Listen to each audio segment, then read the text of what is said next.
नमस्कार सभी साथियों को स्वागत करता हूं सभी के इस यूट्यूब चैनल पर जिसका नाम है स्टडी विद पीएन लोधा। साथियों, शिक्षण विधियों का पेपर नंबर 75 लेकर आया हूं, जो कि लेवल 1 और लेवल 2 दोनों के लिए काफ़ी उपयोगी है। लास्ट समय में ये जो पेपर आप हल कर रहे हो ये एक तरह से रामबाण सिद्ध होंगे साथियों आपके लिए।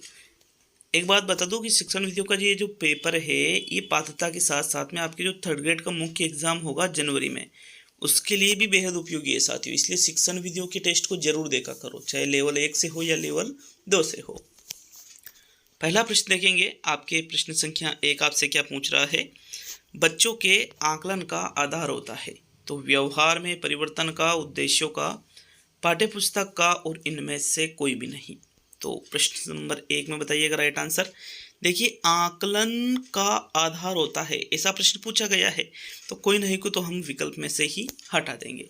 साथियों, पहले प्रश्न में राइट आंसर देखिएगा, आकलन का आधार क्या होता है।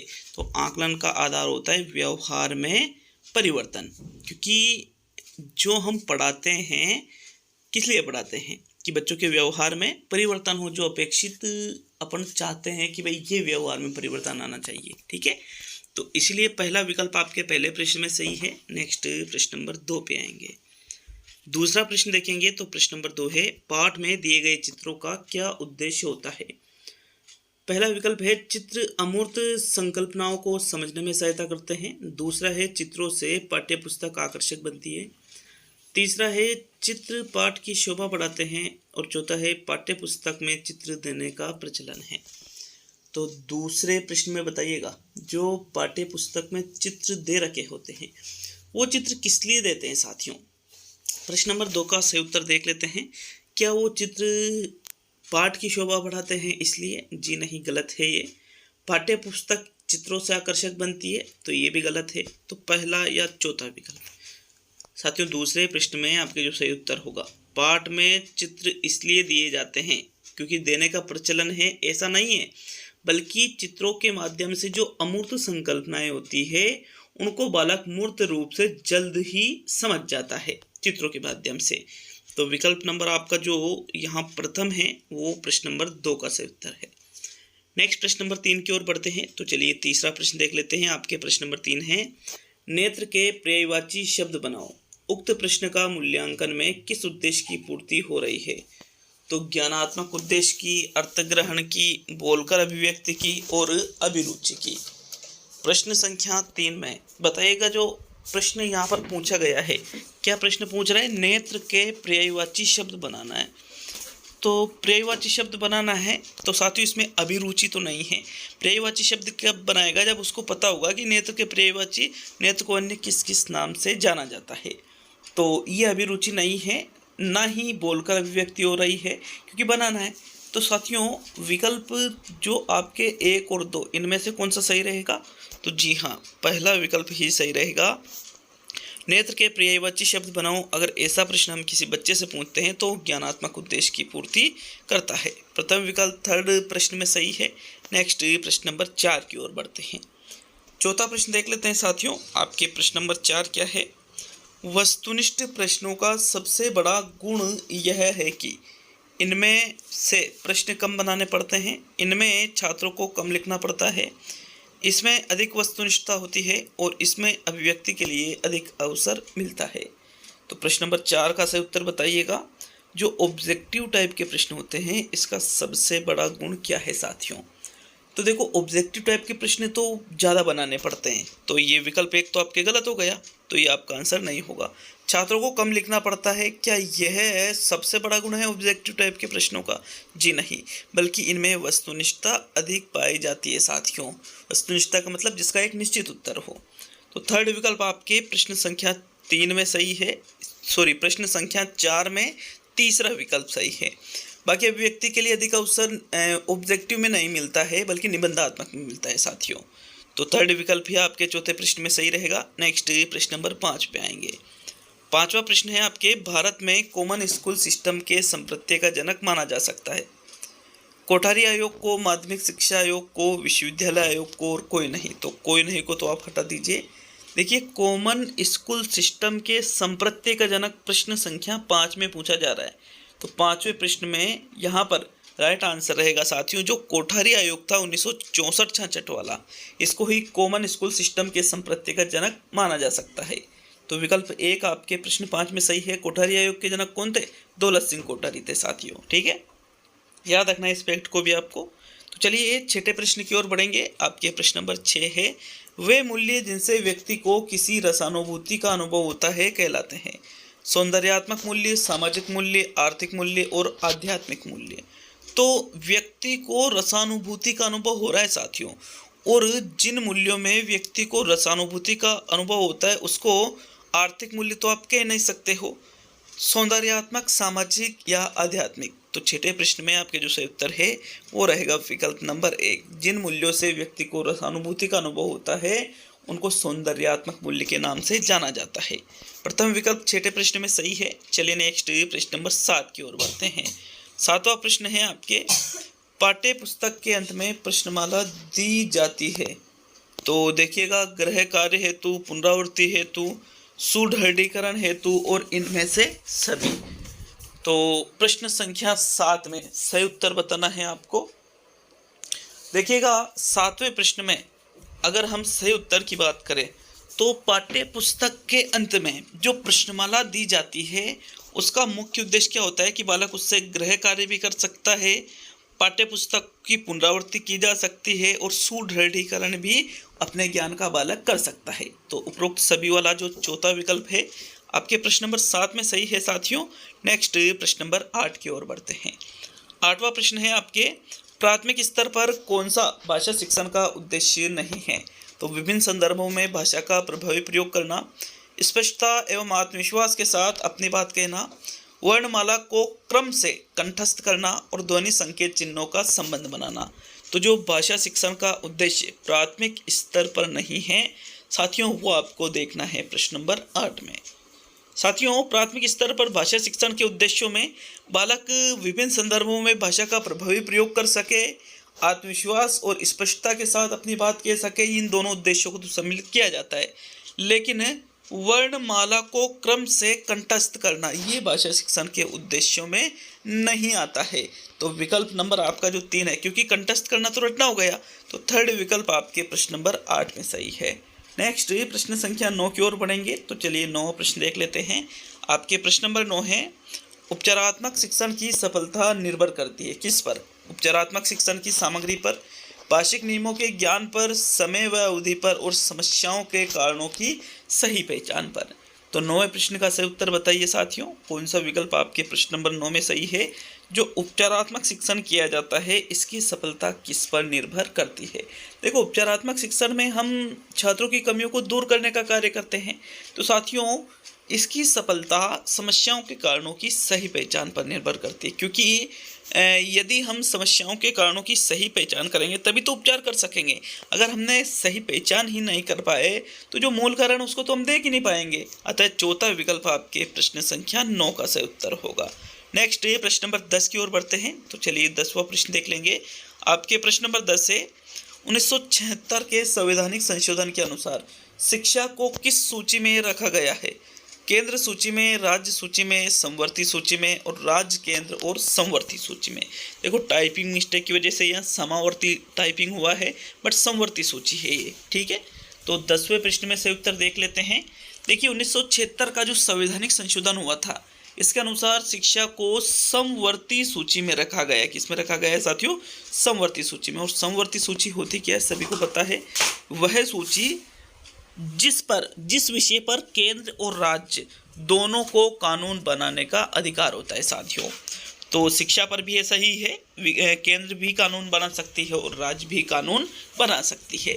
विकल्प 3 आपके 10वें प्रश्न में सही है। नेक्स्ट प्रश्न नंबर 11 की ओर बढ़ेंगे। 11वां प्रश्न क्या पूछ रहा है आपसे साथियों, संस्कृत भाषा में मौखिक परीक्षा में यह नहीं पूछना चाहिए। श्लोक, व्याकरण के रूप, सूक्तियाँ और किसी विषय पर भाषण। तो साथियों 11वें प्रश्न में यहाँ पर देखिए संस्कृत भाषा की बात की जा रही है। तो संस्कृत भाषा मतलब संस्कृत की चीज़ें होना चाहिए उसमें। तो श्लोक भी संस्कृत में आते हैं, सूक्तियाँ भी आती है, व्याकरण का रूप भी संस्कृत में आता है, लेकिन किसी विषय पर भाषण संस्कृत का पर्सनल रूप नहीं है। दूसरे किसी भी विषय पर भाषण करना है तो साथियों ये संस्कृत में मुख्य रूप से नहीं आता है, अतः चौथा विकल्प आपके 11वें प्रश्न में सही उत्तर होगा। नेक्स्ट 12वां प्रश्न देख लेते हैं। तो चलिए प्रश्न संख्या 12 की ओर बढ़ते हैं। प्रश्न संख्या 12 है साथियों, भाषा के आविर्भाव से समस्त मानव संसार गूंगों की विराट बस्ती बनने से बच गया, यह कथन किसका है? सीताराम चतुर्वेदी का, श्याम सुंदर दास का, रामचंद्र वर्मा का और स्वीट महोदय का। शॉर्ट नहीं स्वीट है ये ना। तो 12वें प्रश्न में बताइए साथियों कौन सा विकल्प आपका सही रहेगा। देखिए भाषा से संबंधित ये जो परिभाषा दी है कि भाषा के आविर्भाव से अगर भाषा की उत्पत्ति नहीं होती तो ये समस्त मानव संसार गूंगों की विराट बस्ती के समान होता साथियों। अतः ये आपको कथन बताना है। तो 12वें प्रश्न में देखिएगा कौन सा विकल्प आपके सही है। विकल्प नंबर 1 सही है, ये कथन सीताराम चतुर्वेदी का है। किसका है साथियों? सीताराम चतुर्वेदी का। विकल्प प्रथम 12वें प्रश्न का सही उत्तर होगा। नेक्स्ट प्रश्न नंबर 13 की ओर बढ़ते हैं। तो 13वां प्रश्न है आपके, सृजनात्मकता का विकास करने में कौन सा सहायक नहीं है? कविता पूरी करना, चित्र पर आधारित मौखिक अथवा लिखित वर्णन, प्रश्नों के उत्तर लिखना और अधूरी कहानी को पूरा करना। साथियों 13वें प्रश्न में देखिएगा, सृजनात्मकता का विकास करने में जो सहायक नहीं है वो पूछा है। तो अगर कविता अधूरी है उसको पूरी कर रहे हैं तो ये भी सृजनात्मकता के विकास में सहायक हो जाता है। चित्र पर आधारित मौखिक अथवा लिखित वर्णन कर रहे हैं तो ये भी हो सकता है। प्रश्नों के उत्तर लिखना तो जो प्रश्न है वैसा ही होता है, अतः ये सृजनात्मकता के विकास में सहायक नहीं है। तो थर्ड विकल्प 13वें प्रश्न में सही है।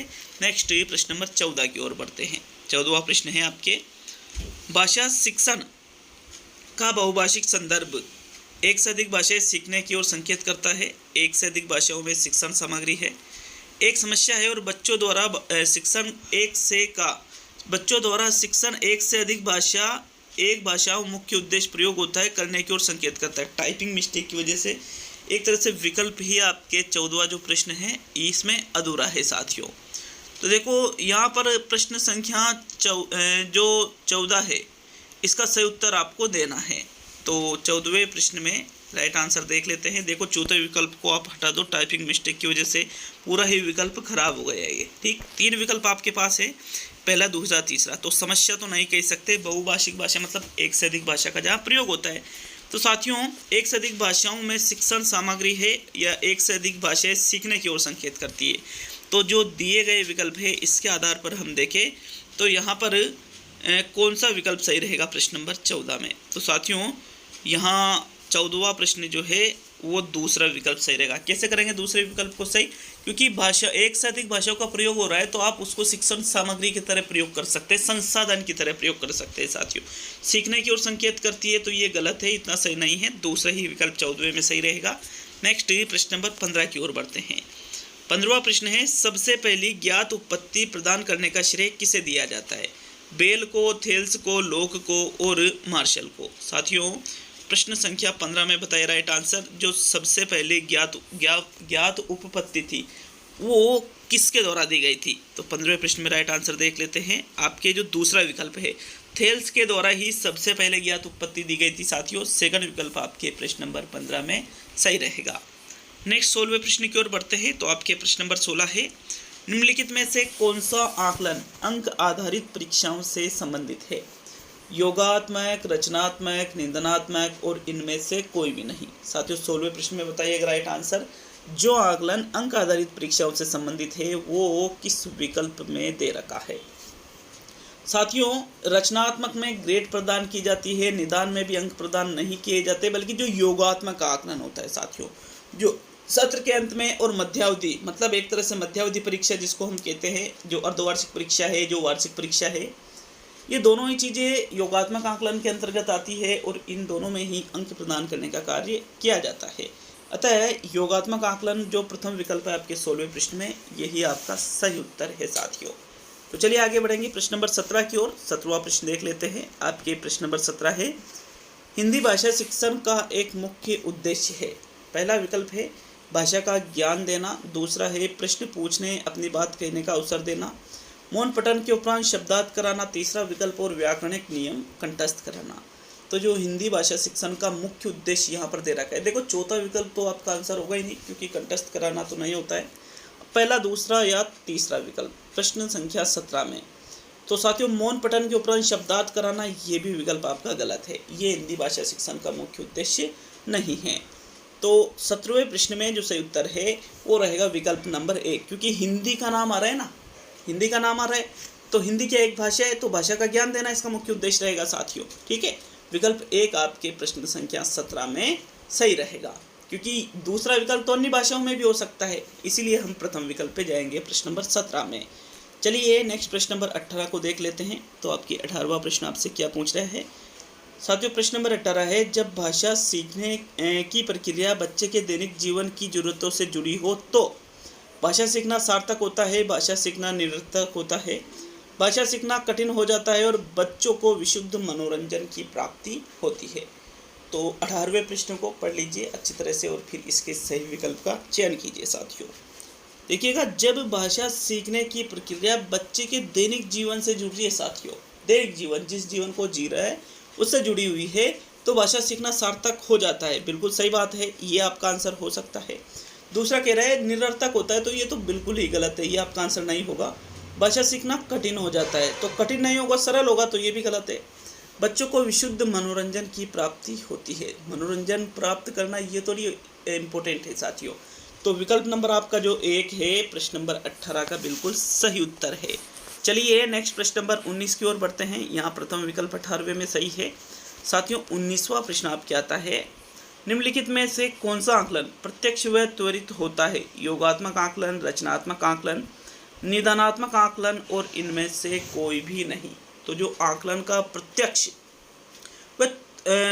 व त्वरित तरीका है, जो प्रकार है आकलन का, प्रत्यक्ष मतलब बिल्कुल सामने, त्वरित मतलब तुरंत जो आकलन हो, तो साथियों ऐसे आकलन को तुरंत तो योगात्मक होता नहीं है, योगात्मक में तो समय लगता है, ये आपका उत्तर नहीं होगा। रचनात्मक या निदानात्मक, तो कोई नहीं को भी हम हटा देते हैं साथियों। 19वें प्रश्न में जो सही उत्तर है आपके वो रहेगा विकल्प नंबर 2, जो रचनात्मक आकलन होता है साथियों, रचनात्मक लगातार चलने वाला आकलन साथियों, इसको प्रत्यक्ष व त्वरित तरीका आप मान सकते हो आकलन का। तो विकल्प 2 19वें प्रश्न में सही है। नेक्स्ट 20वें प्रश्न की ओर बढ़ेंगे। तो चलिए 20वां प्रश्न देख लेंगे। आपके प्रश्न नंबर 20 है, सर्व शिक्षा अभियान के निम्न में से उद्देश्य है 6 से 19 आयु वर्ग के समस्त बालकों का विद्यालय में नामांकन कराना, 100% विद्यालय में ठहराव सुनिश्चित करना, लिंग भेद को समाप्त करना और इनमें से सभी। तो 20वें प्रश्न में बताइएगा, जो सर्व शिक्षा अभियान पढ़ा होगा सभी ने, नहीं पढ़ा है तो कमेंट करें, जरूर करें, अगर नहीं पढ़ा है तो जरूर कमेंट करें, ठीक है। सर्व शिक्षा अभियान के निम्न में से क्या उद्देश्य साथियों? तो देखो, लिंग भेद समाप्त किया जाए, 100% विद्यालय में ठहराव सुनिश्चित हो और 6 से 19 आयु वर्ग के समस्त बालकों का विद्यालय में नामांकन कराना। देखो 6 से 19 वर्ष, यहाँ पर 6 से 14, 6 से 18 नहीं, 6 से 19। तो विकल्प नंबर जो 4 है ये बिल्कुल सही है। सर्व शिक्षा अभियान के उद्देश्यों में ये सभी चीज़ें आती है साथियों। फोर्थ विकल्प आपके 20वें प्रश्न में सही है। नेक्स्ट 21वें प्रश्न की ओर बढ़ते हैं। तो आपके प्रश्न नंबर 21 क्या है? बच्चों के सीखने में सबसे महत्वपूर्ण है शिक्षक का सौम्य स्वभाव, शिक्षक की विद्वता, शिक्षक और बच्चों के बीच मित्रवत संबंध और शिक्षक की संवेदनशीलता। 21 में बताइए साथियों, कौन सा विकल्प आपका सही रहेगा बच्चों के सीखने में जो सबसे महत्वपूर्ण है? तो साथियों, शिक्षक की विद्वता, सौम्य स्वभाव, शिक्षक और बच्चों के बीच मित्रवत संबंध और शिक्षक की संवेदनशीलता, चारों ही विकल्प सही है। इसमें चारों ही विकल्प सही है, लेकिन फिर भी हमको किसी एक विकल्प का चुनाव करना ही पड़ेगा। तो सबसे जो सही उत्तर है वो रहेगा विकल्प नंबर 3, शिक्षक और बच्चों के बीच मित्रवत संबंध। मित्रवत संबंध एक तरह से जिसमें बालक को किसी भी प्रकार का भय नहीं हो, भय मुक्त वातावरण हो, ताकि बालक निसंकोच अपनी किसी भी बात को शिक्षक के सामने कह सके और शिक्षक भी उसको अच्छी तरह से समझ सके और समझा सके। तो थर्ड विकल्प आपके 21 में बेस्ट आंसर है। नेक्स्ट 22 पे आएंगे साथियों। 22वां प्रश्न देख लेते हैं। आपके प्रश्न नंबर 22 क्या है? हिंदी प्रयोग के विविध रूपों को जानने के लिए सर्वाधिक उपयोगी साधन हो सकता है बाल साहित्य का विविध प्रयोग, शिक्षण की विधियों का संपूर्ण ज्ञान, सुंदर ढंग से छपी पुस्तकें और उच्च स्तरीय लेखन सामग्री। प्रश्न संख्या 22 में सही उत्तर बताओ भाई, कौन सा विकल्प आपका प्रश्न 22 में सही रहेगा? साथियों, हिंदी प्रयोग के विविध रूपों को जानना है आपको, तो सबसे ज़्यादा जो उपयोगी साधन है वो प्रश्न नंबर 22 में। तो उच्च स्तरीय लेखन सामग्री तो आपका आंसर नहीं होगा। सुंदर ढंग से छपी पुस्तकें, तीसरा चौथा विकल्प तो पूर्णतः गलत है, पहला या दूसरा।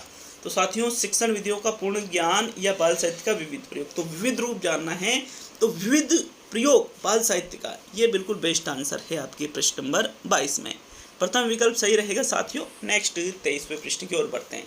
अच्छा लगे वीडियो तो कम से कम 2 जगह शेयर जरूर करिएगा। तो चलिए 23वें प्रश्न को देखते हैं। कोठारी आयोग के अनुसार मूल्यांकन किस प्रकार की प्रक्रिया है? एकांकी, सतत, उपयोगी और अनुपयोगी। तो साथियों कोठारी आयोग के अनुसार आपको बताना है 23 में जो आपके सही उत्तर रहेगा। देखिए कोठारी आयोग मानता है कि मूल्यांकन एक लगातार चलने वाली प्रक्रिया है। तो कैसी प्रक्रिया बताइए कोठारी आयोग ने मूल्यांकन को? एक सतत प्रक्रिया बताइए साथियों। विकल्प 2 आपके प्रश्न नंबर 23 का बिल्कुल सही उत्तर है। अब सेकंड लास्ट प्रश्न देखेंगे साथियों। इसके बाद में आपके हिंदी का पेपर आएगा और उसके बाद में 100 वेरी इंपॉर्टेंट शिक्षण विधियों के प्रश्नों का स्पेशल टेस्ट लेकर आया हूँ आज, ठीक है। साइकोलॉजी का वीडियो सुबह डाल दिया था, बहुत ही ज़्यादा 15 प्रश्नों का टारगेट उसमें दिया था। यह आपके शिक्षण विधियों का पेपर नंबर 75 है। फिर इसके बाद में आपके हिंदी का पेपर आ रहा है लगभग 11 बजे और 12 से 1 बजे के बीच में शिक्षण विधियों के 100 प्रश्नों का टेस्ट आ रहा है आपके, ठीक है। तो चलिए 24वें प्रश्न की ओर बढ़ते हैं। यहाँ आपके सेकंड विकल्प सही है। 24 पे देखें तो निम्न में से सर्वाधिक प्रभावी टीचिंग एड है। देखो इसमें गलत तो नहीं बता दिया ना, 23 में सेकंड, ठीक है बिल्कुल। 24 है निम्न में से सर्वाधिक प्रभावी टीचिंग एड है।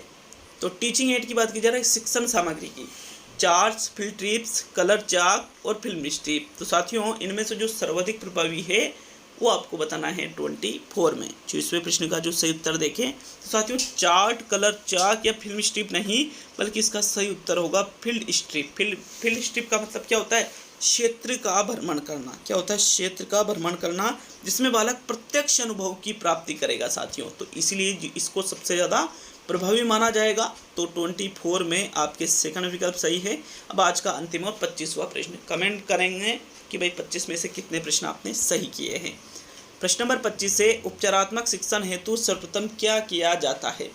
समस्याग्रस्त शिक्षार्थियों का चयन, शिक्षार्थियों की कमजोरियों के विशिष्ट क्षेत्रों का निर्धारण, उपचारात्मक कार्यक्रम के प्रारूप का निर्माण और उपचारात्मक कार्यक्रम का क्रियान्वयन। 25 में बताना है आपको उपचारात्मक शिक्षण हेतु सर्वप्रथम क्या किया जाता है। तो देखो उपचारात्मक शिक्षण करना है मतलब कमी को दूर करना है साथियों। तो कमी को दूर करना है तो क्रियान्वयन कर दो कि क्या डायरेक्ट उपचार का? जी नहीं, प्रारूप का निर्माण भी बाद में किया जाता है। सबसे पहले जो समस्याग्रस्त छात्र होते हैं उनका चयन किया जाता है साथियों कि इनकी उपचार जो कमियां हैं उनको दूर करना है, इनका उपचारात्मक शिक्षण करना है। तो विकल्प नंबर 1 आपके 25 का सही उत्तर है। कंप्लीट होता है पेपर नंबर 75। मिलता है नेक्स्ट वीडियो में। बहुत बहुत धन्यवाद वीडियो को पूरा देखने के लिए।